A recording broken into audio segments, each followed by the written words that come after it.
오늘 하나님께서 우리에게 주신 말씀 로마서 3장 20절에서 24절 말씀입니다. 신약성경 로마서 3장 20절에서 24절 말씀, 하나님의 말씀 봉독하여 드릴 때 하나님의 음성을 경청하십시오. 그러므로 율법의 행위로 그의 앞에 의롭다 하심을 얻을 육체가 없나니 율법으로는 죄를 깨달음이니라. 이제는 율법 외에 하나님의 한 의가 나타났으니 율법과 선지자들에게 증거를 받은 것이라. 곧 예수 그리스도를 믿음으로 말미암아 모든 믿는 자에게 미치는 하나님의 의인이 차별이 없느니라. 모든 사람이 죄를 범하였음에 하나님의 영광에 이르지 못하더니 그리스도 예수 안에 있는 속량으로 말미암아 하나님의 은혜로 값없이 의롭다 하심을 얻은 자 되었느니라. 아멘. 오늘은 종료주일이자 예수님의 고난을 기념하는 고난주간의 시작인 순환주일입니다. 같은 날이긴 한데 이 종료주일과 순환주일 이 분위기를 생각을 해보면 사실은 정반대의 분위기지요.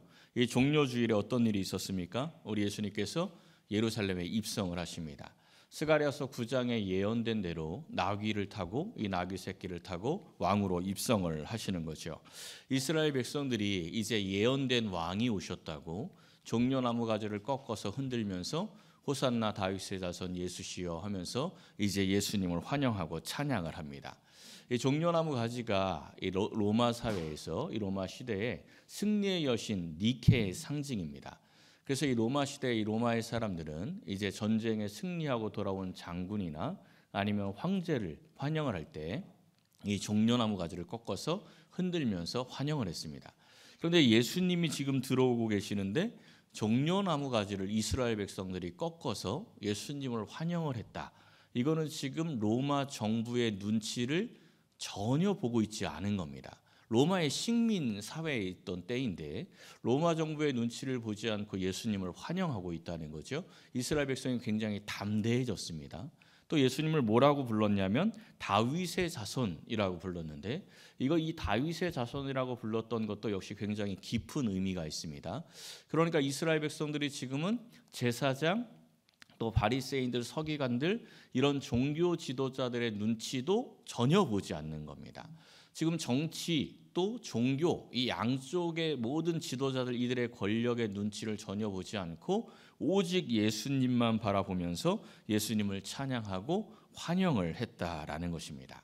이 종료주일의 이 찬양은요, 예수님이 마땅히 받아야 할 찬양입니다. 지금 이스라엘 백성들이 예수님이 마땅히 받아야 할 찬양을 세상의 눈치를 전혀 보지 않고 이 주님을 찬양했다는 겁니다. 굉장히 아름다운 모습이죠. 그런데 불과 5일 만에 어떻게 변합니까? 예수님을 십자가에 못 박으라고 소리를 지릅니다. 어떻게 예수님을 이렇게 세상 눈치 보지 않고 예수님을 찬양했던 이들이 불과 5일 만에 예수님을 죽이라고 그렇게 소리를 극단적으로 돌아서서 소리를 지를 수 있었을까요? 이스라엘 백성들은요, 예수님이 로마를 뒤집어 엎을 거라고 생각을 했습니다.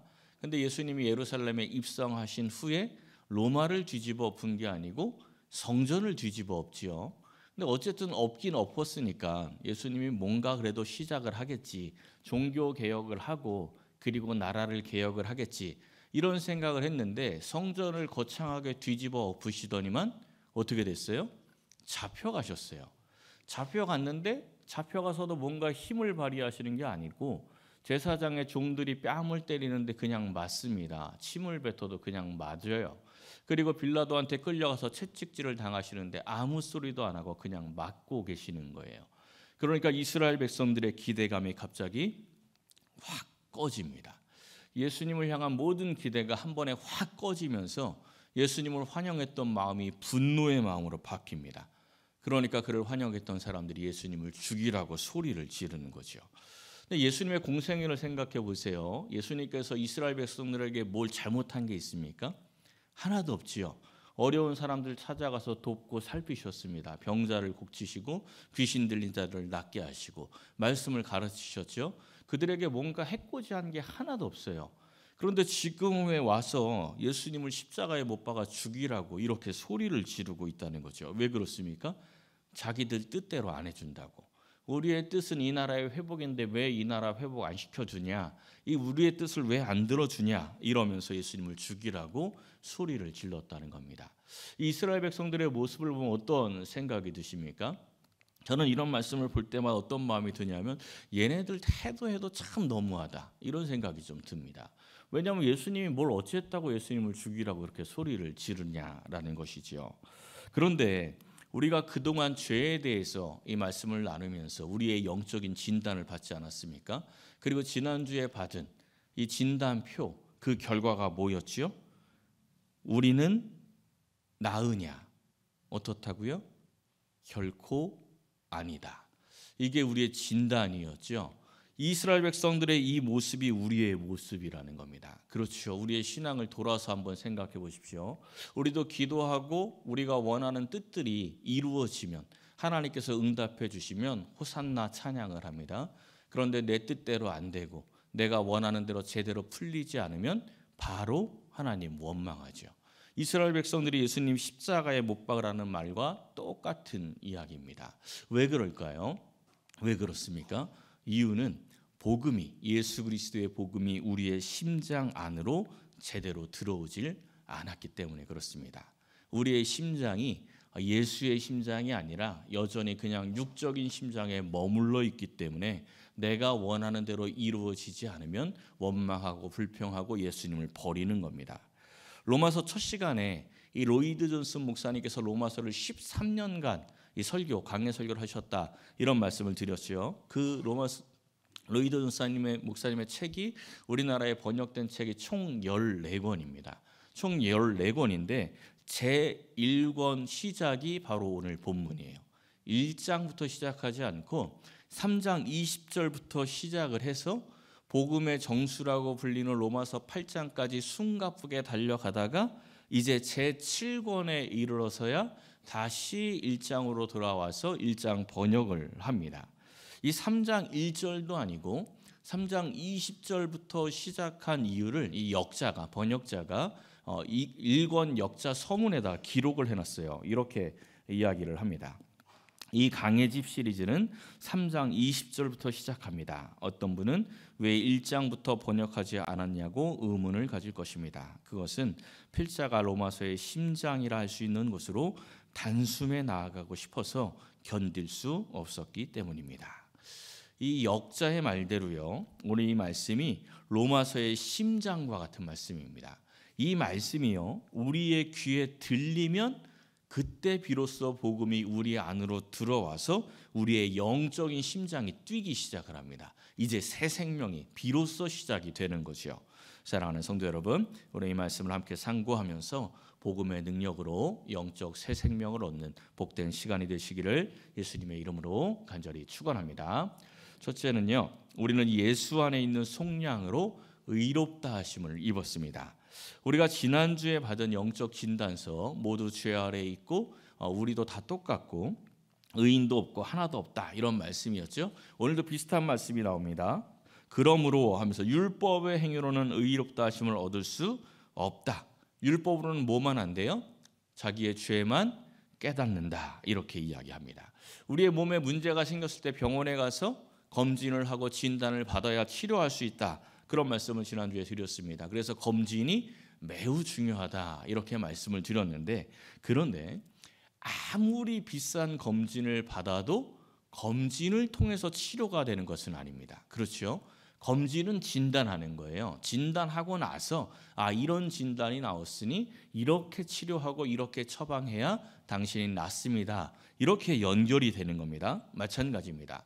우리가 모두 죄 아래에 있고 율법을 온전히 지킬 수 없다, 이 진단을 받았습니다. 이제 어떻게 해야 우리의 영이 다시 살아날 수 있는지 그 치료와 처방을 받아야 합니다. 그 처방이 바로 오늘 본문 20절 이 시작이라는 거죠.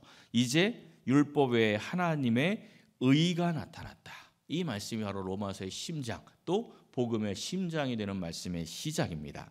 마치 치료의 방법이 없어서 모든 것을 포기한 불치병 환자에게 의사가 찾아와가지고 그동안 이 병은 치료할 방법이 없었는데 이제 이 병을 완치할 수 있는 새로운 방법이 생겼습니다. 이렇게 이야기하는 것과 똑같습니다.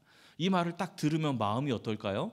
확 감동이 되고 기쁨이 넘치겠죠. 이 복음이 들릴 때 그러한 마음이 있다는 것입니다. 근데 이 21절에요.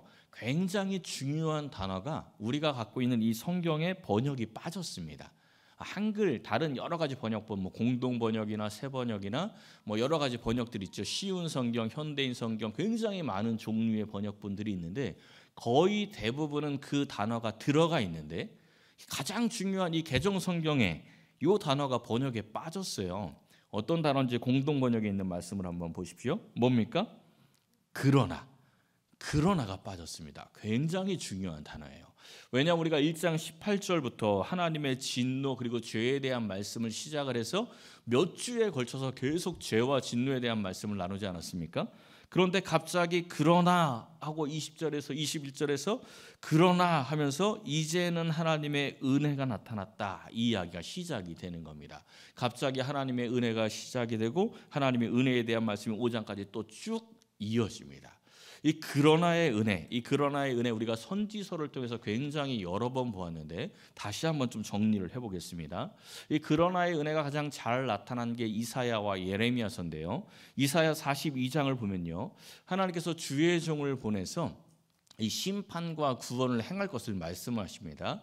이제 주의 종이 와서 심판하고 구원을 할 것이니 이스라엘 백성들 너희들은 심판의 자리를 떠나서 구원의 자리로 옮겨라. 그래야 구원을 받는다. 이게 이사야 42장의 내용이에요. 근데 이사야 42장 마지막이 이렇게 끝이 납니다. 누가 이 일에 귀를 기울이겠느냐? 누가 뒤에 올 일을 삼가 듣겠느냐? 심판이 임한다. 그러니 구원의 자리로 옮겨라. 이렇게 계속 말씀을 했는데 누가 이 일을 듣겠느냐는 겁니다. 이 말씀을 안 듣는다는 거예요. 그래서 어떻게 되냐면 여호와께서 맹렬한 진노를 이스라엘에게 쏟아 부으실 것이고 그로 인해서 사방에서 불타오르는데 깨닫지 못한다는 거예요. 하나님의 진노가 임해도 깨닫지 못한다는 겁니다. 아무리 심판과 구원에 대해서 말씀을 해 주어도 사람들이 심판의 자리에 머물러 있지 구원의 자리로 옮길 생각을 하지 않는 겁니다. 어느 정도까지? 심지어 몸이 불에 타도 몸이 타나 마음에 두지 않는다. 사람이 겪는 고통 중에 가장 큰 고통이 몸이 타는 고통이라고 하지 않습니까? 그런데 사람들이 몸이 타는데도 깨닫지를 못해요. 돌이키질 않습니다. 완전히 무감각이죠. 그러니까 완전히 영적으로 죽어있는 상태니까 하나님의 진노 자체를 알지 못하는 겁니다. 이 정도 무감각하면 구원받을 방법이 없어요. 그러니까 이사야 42장은 너희들 정말 도저히 안 된다, 완전히 무감각하다, 완전히 죽은 자와 같다, 이렇게 42장이 딱 끝났는데 43장으로 탁 넘어가면 이렇게 시작을 합니다. 너는 두려워하지 말라. 내가 너를 구속하였고 내가 너를 지명하여 불렀나니 너는 내 것이라. 이 말씀 우리 너무 잘 아는 말씀이죠. 암송도 하고 찬양 가사로도 있는 말씀입니다. 그런데 이 말씀도요, 첫 단어가 번역이 안 돼 있습니다. 어떤 단어일까요? 그러나. 그죠? 그러나가 여기도 빠졌어요. 원래 히브리어에는 그러나가 있습니다. 너는 내 것이다. 너를 내가 지명해서 불렀다. 우리가 은혜롭게 이 찬양을 부르는데 내가 잘나서 내가 뭔가 하나님을 찾아서 내가 기도해서 하나님이 야, 너 참 기도 잘한다. 네가 나 하나님을 찾는구나. 너는 내 것이다. 내가 너를 지명해서 불렀다. 이게 아니고 죄로 인해서 몸이 불타고 하나님의 맹렬한 그 진노가 임해도 전혀 떠날 생각을 안 하고 돌이키지 않는 완전히 무감각해진 그러한 영혼인데, 그러나 하나님께서 너를 지명해서 불렀어. 너는 내 것이라고 하나님이 택하셨어. 하나님 너를 그렇게 사랑하신대. 이렇게 연결이 되는 겁니다. 이 그러나가 너무 이상한 거죠. 근데 이 그러나라는 히브리어 단어가 성경에 처음 나오는 것이 창세기 6장인데 그 창세기 6장에 처음으로 나올 때 이 그러나의 은혜가 무엇인지 우리에게 너무나 생생하게 보여줍니다. 한번 보십시오. 홍수로 이 세상을 멸하실 때의 말씀입니다. 사람의 죄악이 세상에 가득하고 생각하는 모든 계획이 항상 악할 뿐임을 보시고 하나님께서 온 세상을 물로 심판하기로 하셨습니다. 그런데 갑자기 8절에 뭐가 나왔어요? 그러나 세상 지은 것을 한탄을 하셨다. 그러나 갑자기 그러나 하더니 누가 은혜를 입습니까? 노아가 하나님께 은혜를 입습니다. 그러니까 노아가 의인이어서 하나님께 은혜를 입고 방주를 지은 게 아니고 하나님의 은혜를 입어서 노아가 의인이 되고 방주를 짓는 사명을 받았다라는 말씀입니다.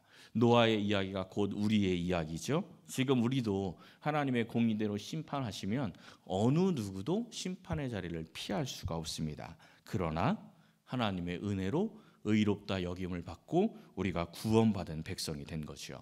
그러면 이 그러나의 과정이 어떻게 이루어질까요? 이사야서 42장을 보면요, 우리 모두가 이 심판의 자리를 떠나지 않는 이유가 이제 중간에 나오는데, 들어도 듣지 못하고 보아도 보지 못하는 상태다라는 말씀이 나옵니다. 하나님의 말씀을 아무리 들려주어도 들리지가 않아요. 하나님께서 아무리 이 세상이 어떻게 될지 보여주어도 보여지지가 않는 거예요. 보이지가 않는 거죠. 그런데 갑자기 듣고 보게 되어서 심판의 자리를 떠나 구원의 자리로 들어오는 겁니다. 어떻게 듣고 보게 되는지 한번 보십시오. 세 번역을 한번 보세요. 너희 귀가 먹은 자들아, 눈이 먼 자들아, 이 귀가 먹은 자들에겐 들어라, 눈이 먼 자들에겐 환하게 보아라, 이렇게 말씀하죠. 귀가 먹었는데 어떻게 듣고, 눈이 먼데 어떻게 환하게 봅니까? 19절에 보니까 나의 종이 눈이 먼 자가 되고 또 나의 종이 귀가 먹은 자가 된다. 이 말씀이 이제 이어서 나오는 겁니다. 그러니까 예수님께서 이 땅에 오셔서 우리 대신 귀가 먹히고 우리 대신 눈이 감기어서 대신 진노의 심판을 받음으로 그러나의 은혜가 이루어지게 되는 겁니다. 예레미야 33장도 동일한 예언이 나오는데요. 예레미야 선지자가 하나님의 심판을 선언하지 않습니까? 근데 이스라엘 백성들이 그 말씀을 못 들어요. 들리지가 않아요. 그러니까 어떻게 하냐면 예레미야를 이제 가두어 버립니다. 시위대들에다 가두어 버렸어요. 예레미야를 오히려 죽이려고 했죠. 그런데 그때 그 시위대들에 갇혀 있는 예레미야 선지자에게 하나님의 말씀이 임한 게 뭐냐면 우리가 잘 아는 말씀인데 네게 크고 은밀한 일을 보이리라, 이 말씀입니다.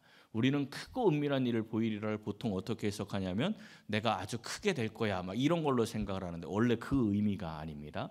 이 시대들에 갇혀 있는 예레미야에게 크고 은밀한 일을 보이게 하고 주시는 말씀이 바로 이 말씀입니다. 그들의 모든 악행으로 말미암아 나의 얼굴을 가리어 이 성을 돌아보지 않았다. 이제 그 앞에 있는 내용들이 이스라엘 백성들 심판에 대한 이야기입니다. 그들이 악행 때문에 내가 그들을 돌아보지 않았어. 그런데 6절에서 갑자기 그러나 보라, 이렇게 그러나가 또 나왔죠. 그러면서 이 성읍을 치료하고 고쳐 낫게 할 것이다. 내게 범한 모든 죄악에서 정하게 할 것이다. 그 모든 죄악을 사할 것이다. 이렇게 말씀합니다. 역시 그러나와 이 심판 사이에 중간 과정이 없어요. 이 그러나의 은혜는 중간 과정이 없습니다. 그냥 사람들의 죄예요. 그런데 하나님이 사랑하시고 용서하시고 구원하신다는 겁니다. 이 말씀 뒤에 나오는 이야기들을 보면 그냥 정하게 한다는 수준이 아니고 그들을 기뻐하며 축복하겠다는 말씀이 나옵니다. 이 일이 어떻게 성취되는지 한번 보십시오. 이어지는 말씀인데, 성취할 날이 이를 것이다. 그날 그때 그 성취되는 날이죠. 다윗에게서 한 공의로운 가지가 나게 하리니. 다윗에게서 나오는 공의로운 가지, 우리가 익히 잘 알죠. 누굽니까? 예수님. 그러니까 예수님이 이 땅에 오시는 날이 성취할 날이다라는 이야기입니다. 예수님을 통해서 우리가 이 성취의 복을 누리게 된다는 것이죠. 이 말씀이 우리에게 그대로 적용이 됩니다. 우리의 삶에 예수님이 찾아오고 우리가 예수님을 만나 예수님을 다스림에 받으면 이 16절 이 성취의 말씀이 이루어지는 겁니다. 그날의 구원을 받고 안전히 살 것이고 의라는 이름을 얻게 되는 것이죠. 자, 다시 본문으로 돌아와 보십시오. 23절 24절 말씀을 보면 모든 사람이 죄를 범하여 하나님의 영광에 이르질 못합니다. 그런데 예수 안에 있는 속량으로 말미암아 하나님의 은혜로 값없이 의롭다 하심을 얻은 겁니다. 그러나의 은혜죠. 이게 복음입니다. 그런데 우리는 값없이 얻었는데 하나님은 값없이가 아닙니다. 하나님은 대가를 치르셨죠. 하나님께서 이 세상을 창조하셨고 이 세상 모든 만물의 주인이십니다. 그러면 하나님이 그냥 우리를 용서하고 싶으면 내가 용서할게, 그냥 그래도 되잖아요. 그죠? 그냥 용서할게 그래도 되는데 왜 굳이 예수님을 십자가에 못 박혀 죽이면서 이런 큰 대가를 치르셨습니까? 그 사랑에는, 그 용서에는 의의가 없기 때문에 그렇습니다. 의가 사라진 사랑은 사랑이 아니에요. 정치인들이나 이 권력가들, 재벌가들 이런 사람들의 자녀들이 종종 이 사고 치지 않습니까? 그럼 그 사람들이 사고 치고 나서 죄에 대한 대가를 일반 서민들하고 똑같이 받습니까? 안 받습니까?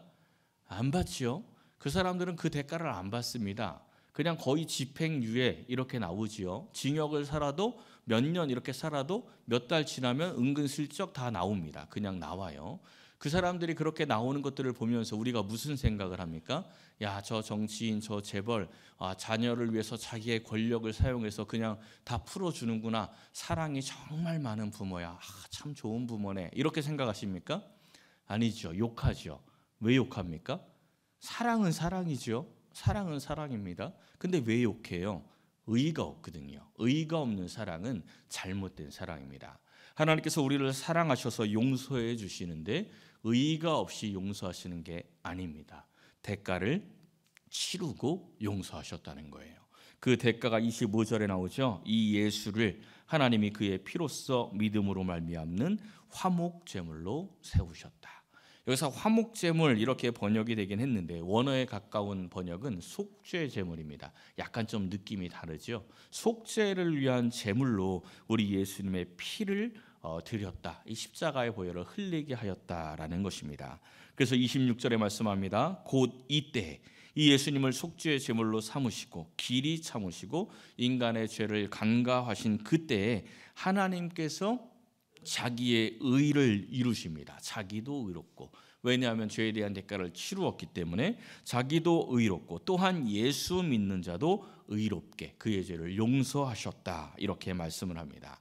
이 하나님의 이 은혜를 안다면 우리가 어떻게 살아야 하겠습니까? 그것이 우리가 나눌 두 번째 중요한 주제인데요. 율법을 굳게 세우며 살아야 하는 겁니다. 27절과 28절 말씀 보세요. 그런즉 자랑할 데가 어디냐? 우린 자랑할 게 없다는 겁니다. 왜냐하면 우리의 율법의 행위로 구원받고 율법의 행위로 택함 받은 게 아니라 오직 예수님의 십자가 보혈을 믿음으로 말미암아 구원받았기에 우리는 자랑할 게 없다는 겁니다. 그러니까 구원과 행함은 관계가 있다 없다? 관계가 없다. 아무런 관계가 없다는 거예요. 그러면 구원과 행함이 관계가 없으면 우리는 아무렇지도 않게 살아도 됩니까? 그냥 마음대로 자기 마음대로 살아도 됩니까? 역시 그렇지가 않지요. 영화나 드라마 같은 데 보면 가끔 아버지가 자녀의 죄를 뒤집어 쓰고 감옥에 가는 이야기들이 종종 나오지 않습니까? 그게 만약에 실제 상황이라고 생각을 해보십시오. 그런 상황이 실제로 벌어졌을 때 아들이 아버지 감옥 가는 걸 보고 어떻게 생각하면 됩니까? 내가 죄를 져도 아버지가 대신 감옥에 가니까 마음대로 살아도 되겠구나. 이러면서 그냥 지 멋대로 살면 됩니까? 안 됩니까? 그럼 우리가 그 사람을 보면서 저 사람은 참 자유한 사람이야 이럴까요? 욕할까요? 당연히 욕하죠. 그러니까 우리가 구원받은 은혜를 알면서 자기 마음대로 살면 우리도 욕먹을 짓을 스스로 하고 있는 겁니다. 그래서 31절에서 이렇게 말씀하죠. 그런즉 우리가 믿음으로 말미암아 율법을 파기하느냐? 그럴 수 없느니라. 이게 로마서의 중요한 흐름입니다. 율법으로 구원받을 수 없다. 믿음으로만 구원을 받는다. 그럼 우리가 믿음이 있으니 율법을 버려도 되느냐? 그럴 수 없느니라. 도리어 율법을 굳게 세우며 살아야 한다. 이것이 은혜를 아는 사람이라면 당연한 결론이죠. 근데 이 율법, 우리가 굳게 세워야 할 율법은 예수님이 완성하신 율법입니다. 이 문자적인 율법을 이야기하는 게 아니에요. 마태복음 5장 17절에서 예수님이 말씀하시죠. 내가 율법 폐하러 온 것이 아니고 율법을 완전하게, 완성하려 왔다. 이렇게 말씀을 해주셨습니다. 율법을 딱 간단하게 요약하면 뭐였죠? 하나님 사랑, 이웃 사랑. 사랑이죠. 그러니까 예수님이 사랑으로 완성을 하셨어요. 그래서 우리에게 이렇게 말씀하시죠. 내 계명은 곧 내가 너희를 사랑한 것 같이 너희도 서로 사랑하라. 우리가 서로 사랑할 때 예수님이 완성하신 이 율법을 굳게 세우는 것입니다. 이 사랑으로 율법을 굳게 세우는 것이 이미 룻기를 통해서 우리에게 보여주셨습니다. 룻기를 보면 룻이 시어머니를 봉양하기 위해서 보아스의 밭으로 가서 이삭을 줍지요. 이 룻이 모압 여인인데, 이방 여인인데 이 땅에 와서 시어머니를 극진히 섬기고 있다는 이야기를 보아스가 이미 들었어요. 근데 이 룻이 와서 이삭을 줍고 있으니까 그 여인을 긍휼히 여겨서 자기의 종들에게 이렇게 명령을 합니다. 그를 위하여 곡식 다발에서 조금씩 뽑아버려서 그에게 줍게 하지 말고 꾸짖지 말라 이렇게 이야기해요. 곡식을 줍게 하래요. 이 친절로 룻이 엄청나게 많은 양을 줍게 되는데 한 에바를 줬었다 이렇게 이야기합니다. 한 에바가 22리터예요. 우리 마트 가서 쌀 한 포대 사오면 몇 킬로짜리입니까? 20kg. 그거 무겁잖아요. 지금 이거 이삭 죽기를 해서 그만큼 주었다는 겁니다. 원래 이삭 주면요, 그냥 가족들이 죽으로 끓여서 그냥 그 저녁 한 끼 먹을 수 있는 만큼 줍습니다. 그 겨우겨우 끼니를 때우는 거예요. 근데 이 룻이 보아스의 친절로 말미암아 쌀 한 포대를 그냥 하루 만에 주었다는 겁니다. 이 보아스의 친절이 사실 상당히 과도합니다. 원래 율법에서는요, 밭에서 이삭을 벨 때 떨어뜨리면 그거 줍지 마. 가난한 사람들 주워 먹을 수 있도록 그거 줍지 마. 이게 율법이에요. 레위기 23장에 써 있습니다. 떨어진 것을 줍지 말고 그것을 가난한 자와 거류민을 위하여 남겨두라. 이 예언 예도요. 이 유대인들이 가지고 있는 그 전승들 있지 않습니까? 그들이 가지고 있는 율법에 보면은 어떤 이야기들이 있냐면 이삭을 막 베다 보면 다 못 뺄 때가 있잖아요. 두 줄기가 남으면 그거는 가난한 사람들을 위해서 남겨둬라. 세 줄기 이상 남으면 그거는 베어서 지주가 가져도 된다. 이런 율법까지 있습니다. 굉장히 상세하죠. 왜 이런 구체적인 기록까지 있을까요? 잘 안 지키니까. 그럼 구체적으로 야 이렇게까지 해. 왜냐면 자꾸 핑계 대면서 딱 떨어뜨렸는데 떨어뜨린 지 3초 만에 주우면 내 거 막 이런 식으로 하니까, 그러니까 율법을 구체적으로 만들어서 2줄 이하로 남겼을 땐 남기고 3줄 있을 땐 니네 가져 그럼, 이런 식으로 구체적인 조항을 자꾸 만드는 겁니다. 그런데 지금 이 보아스가요, 떨어지는 것을 그대로 두라는 그 율법을 넘어서서 조금씩 뽑아서 일부러 더 흘려라 이렇게 명령을 했다는 겁니다.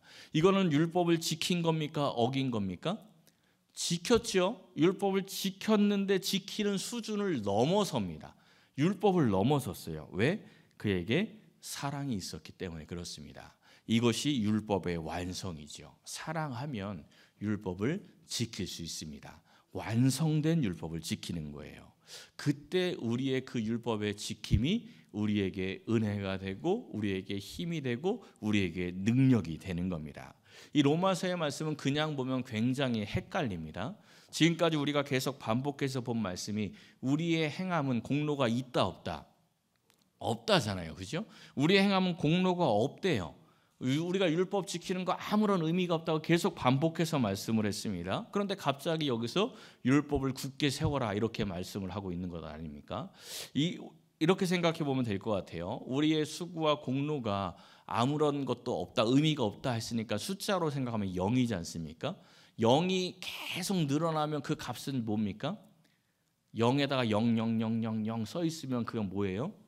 0이죠. 계산기로 두들겨 보시면 압니다. 0000 누른 다음에 0 하고 마지막에 이퀄 딱 누르면 0 이렇게 떠요. 0에다 아무리 0을 더해도 0입니다. 그러니까 우리가 수고하고 공로 모든 애쓰는 모든 헌신들의 값은 다 뭐라고요? 0. 그럼 우리와 수고, 헌신, 공로, 이 세상에서 일하고 있는 모든 것들은 아무런 가치가 없을까요? 아무런 가치가 없으면 교회 와서 왜 예배를 드리고 왜 수고하고 헌신합니까? 분명히 가치가 있겠죠. 우리는 공로가 없는데 그 수고와 헌신에 가치가 생길 수 있는 방법은 딱 하나입니다. 그 0 앞에 1 숫자 하나 들어가 있으면 됩니다. 0이라는 숫자는 아무런 가치가 없는데 맨 앞에 1이 딱 들어가 있으면 0 하나 생길 때마다 가치가 어떻게 됩니까? 그냥 팍팍 올라가는 거예요. 아무런 가치도 없는 숫자 0인데 1만 맨 앞에 있으면 0이 하나 붙을 때마다 가치가 그냥 막 10배씩 막 팍팍팍 올라가는 겁니다. 이와 마찬가지입니다. 우리가 수고하고 헌신하고 애쓰는데 내가 앞세워지고 그냥 나 자신을 위해서 하는 거면 그건 아무런 가치 없습니다. 아무리 고생해도 그건 0이에요. 그런데 우리가 오직 예수님을 자랑하고 복음을 자랑하고 예수님을 내 인생의 가장 앞에 세우고 하나님을 가장 우선순위로 삼을 때 우리의 모든 삶의 가치가 달라집니다. 그때부터 우리의 모든 수고와 헌신이 굉장히 큰 가치를 가진 그러한 수고와 헌신이 되는 겁니다. 사랑하는 성도 여러분, 우리는 예수님의 보혈로 속량받고 값없이 의롭다 하심을 얻었습니다. 이 말씀이 우리의 머리에만 머물러 있는 것이 아니라 우리의 심장까지 내려와서 사나 죽으나 그리스도를 위하여 살 줄 아는 그러한 복된 인생, 하나님의 축복받은 인생들이 되시기를 예수님의 이름으로 간절히 축원합니다.